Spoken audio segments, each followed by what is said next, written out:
What is the soul? Is it a field of energy? Is it something tangible? Does it have weight? In 1907, Dr. Duncan McDougall determined that the soul weighs about 3/4 of an ounce, or 21 grams. He determined this by weighing the bodies of dying TB patients.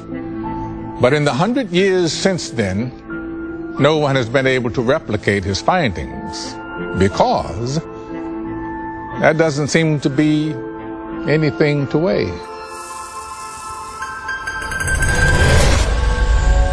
Could there be some elusive substance that makes you, you?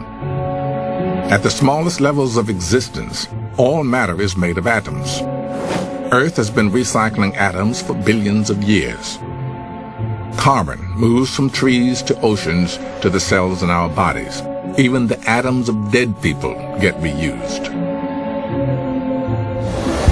This means that an atom in your thigh bone might have been part of Cleopatra's lower lip. And this recycling doesn't just happen at the atomic level.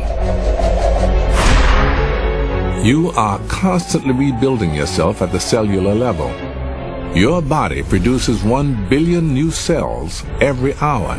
No matter how old you are, most of you is no more than 10 years old. Christoph Koch is a professor of biology and engineering at Caltech. He believes that what makes you, you, has nothing to do with individual atoms or cells. He believes that you emerges from the unique way the cells in your brain are organized. The brain is the most complex piece of matter we know in the universe.